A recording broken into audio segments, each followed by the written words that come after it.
Ladies and gentlemen, if I ask you what is the definition of art, perhaps the first artworks to appear in your minds are those from the Italian Renaissance.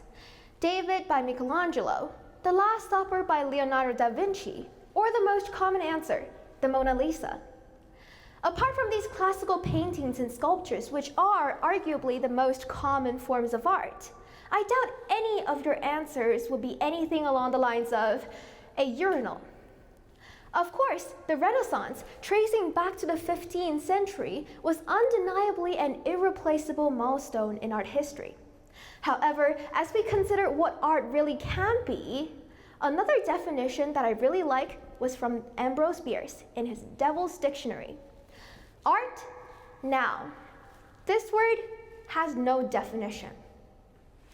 Now that you're probably wondering, what did I mean by art can be a urinal?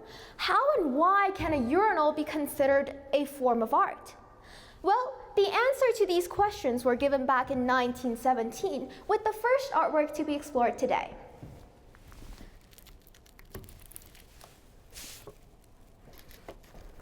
Let's time travel back to the 20th century. The Society of Independent Artists in New York, for which the artist Marcel Duchamp was one of the founders and directors of, was accepting artworks for exhibition. Because the selection of the artwork was unjuried, the committee was supposed to accept every single artwork they received.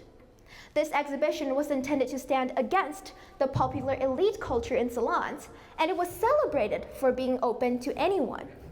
Yet the board, sitting around in a meeting room, seemed to have been presented with a literal joke when it was presented with the challenge of deciding whether or not this art in front of them, a urinal signed with the name R. Mutt, should be accepted into the salon.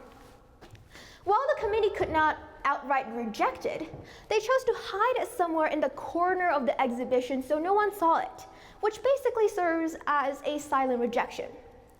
After this rejection, the artist Marcel Duchamp, who created this art called The Fountain, resigned from the society.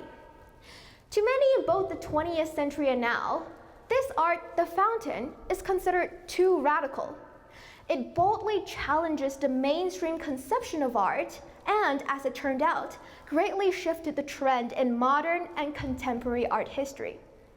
When one considers the common assumption about art, it is often agreed that art is the transformation of ordinary materials into something that carries a conceptual message that either educates or informs its audience in some ways. Most art accomplishes this through its visual beauty or emotional powers. However, when we look at Fountain here, it really doesn't have any visual beauty or emotional powers, given that it's literally a urinal placed upside down.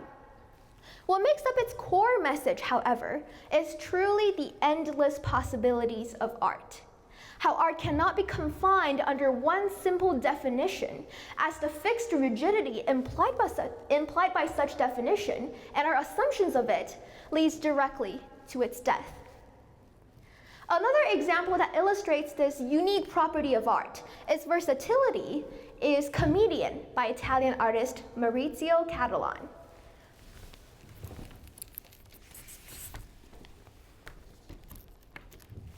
As it went viral on social media since its first appearance in 2019, I am sure some of you have already heard of this rotten banana celebrity duct taped to a wall. Comedian was made in 3 editions. Each of these was priced at $120,000, with the last one even sold at a jaw-dropping $150,000. Indeed, these may be the most expensive bananas in the entire world. What is seemingly more ridiculous is that these buyers did not actually bring the bananas and the duct tape home. All they received was a certificate of authenticity, which basically said, yes, this was an artwork by Cattelan and contained instructions on how to put up a banana with duct tape on a wall, like the original artist did. Comedian is widely seen as a sarcastic criticism to our society's art market. Cattelan has done absolutely nothing to instill value into these bananas, which he bought in the grocery store for 30 cents. Yet these same bananas brought him profits of thousands of dollars. This just goes to prove what the art gallery that presented the comedian explained. This artwork offers insight into how we assign worth and what kind of objects we value. Comedian blatantly mocks the susceptibility of its audience and their blind following of superficial and meaningless popularity. Indeed, the fervor, the millions of social media posts and thousands of people lining up just to take a selfie with this banana was astonishing. Likely, this art is far from just bananas taped to walls. It is the audience's enthusiasm, the viral trends on media, and most importantly, all of the world's attention on this one single simple object. The banana is only a small part of Catalan's conceptual artwork. It is the audience's enthusiasm, again, and the discussion of it is what proves its power as art. Apart from its strong messages, contemporary art also influences us through all the different interpretations of art that individuals may possess. For the last artwork of the day, let's take a look at 葵花籽, which translates to sunflower seeds by Ai Weiwei.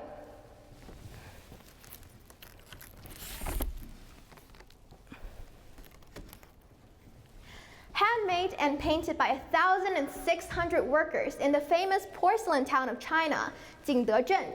This work contains 100 million different pieces of porcelain painted and crafted to the shape of sunflower seeds.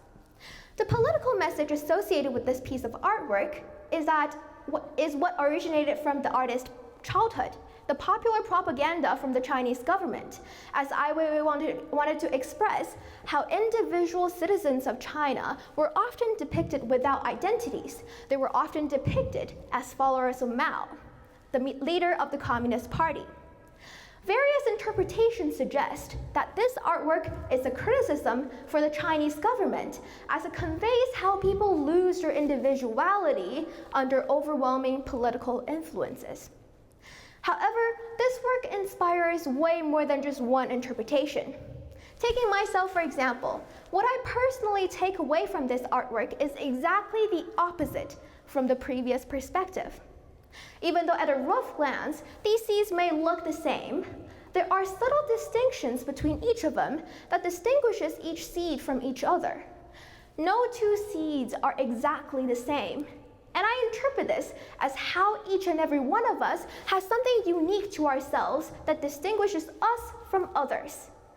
Even though we are one out of the 8 billion people on Earth, like one seed out of 100 million, seemingly insignificant and easily overlooked, there is only one me in this vast world. And I take immense pride in myself for that. Again, there are more ways of understanding this work. As the artist indicated himself, sunflower seeds are the most common trees among families and friends in China, and this connection to loved ones serves to raise emotions of love and affection among its audiences. Growing up Chinese, my family and I also greatly enjoy the flavor of these sunflower seeds, and this personal connection is what stuck with me the most. I can most genuinely feel the camaraderie and the love that was alluded to by this work. From my interpretation of such artworks, I hope that you, when you see a sunflower seed next time, will be reminded of not only this artwork, but also the various perspectives it inspires. Most importantly, when you hold a sunflower seed in your hand next time, perhaps you'll come up with a way to interpret this work that no one else in the world has ever seen before. So the next time when you see a work of art like The Comedian, perhaps you'll pause a moment to reflect on your reactions, to observe the reactions of others when they see it for the first time, and most importantly, to consider the artist's motivation for creating such work of art. By defining art, we limit our potentials to be open to interpretations. Most importantly, I hope that this talk has at least rooted a seed in your mind as to the immense potential powers of contemporary art. As long as the seed is planted, the goal of this talk has already been accomplished, and all that is left is for the power of contemporary art to bring the seed to a flourish. Thank you.